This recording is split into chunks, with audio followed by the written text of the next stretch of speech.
Se você já usou alguma câmera de cinema profissional, já deve ter ouvido falar em ângulo do obturador. Esse é o tema do vídeo de hoje. Antes de entendermos o ângulo do obturador, é importante relembrar o que é a velocidade do obturador.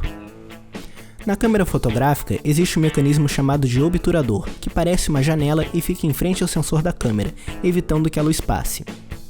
Assim que você aperta o botão para tirar uma foto, esse mecanismo vai abrir rapidamente e deixar que a luz atinja o sensor por um determinado tempo.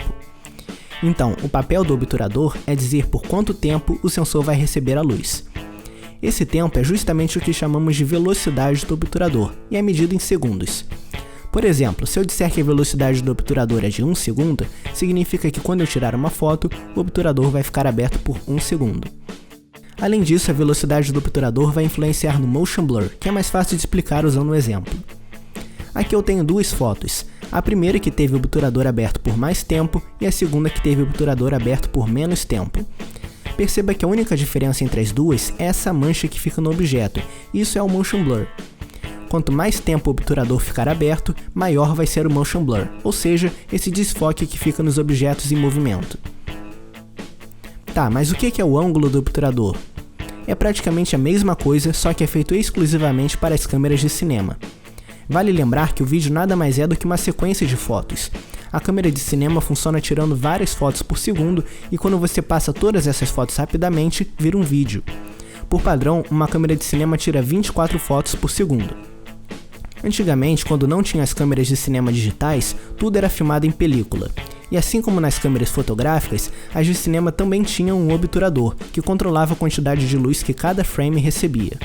Mas o problema é que esse mecanismo era muito frágil, e já que a câmera de cinema funcionava tirando várias fotos por segundo, ele podia quebrar com muita facilidade. Foi então que desenvolveram um novo tipo de obturador, muito mais resistente, que era basicamente um círculo com uma parte recortada. Esse círculo ficava girando na frente do filme e quando passava pela parte que tinha um recorte, a luz entrava e atingia o filme. É justamente esse recorte que é o ângulo do obturador. Se o recorte for grande, significa que o ângulo é maior, e se for pequeno, significa que o ângulo é menor. Tá, e qual o ângulo do obturador que se usa e o que ele vai afetar no vídeo? Você pode usar qualquer ângulo do obturador e ele vai afetar a quantidade de motion blur.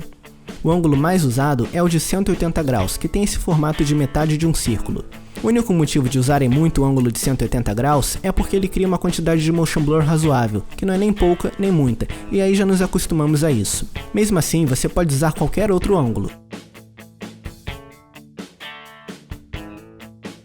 O que você tem que saber é: quanto maior for o ângulo do obturador, maior vai ser o motion blur. E quanto menor for o ângulo do obturador, menor vai ser o motion blur.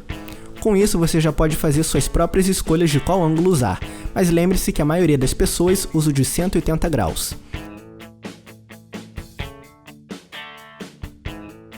Nos últimos anos, vários profissionais passaram a usar o ângulo de 172.8 por conta da limitação de algumas máquinas, mas sinceramente quase não faz diferença você usar 180 ou 172.8. Caso você queira converter o ângulo do obturador em velocidade do obturador, tem uma fórmula para você calcular, mas não vejo muita necessidade nisso. O máximo que você precisa saber é que o ângulo de 180 graus equivale a uma velocidade do obturador de 1/48. Por fim, vale a pena mencionar que nas câmeras digitais é simples de escolher o ângulo do obturador. Para isso é só no menu da câmera e selecionar o ângulo que você preferir, mas lembre-se que o nome em inglês é Shutter Angle. Qualquer dúvida deixe seu comentário e até o próximo vídeo.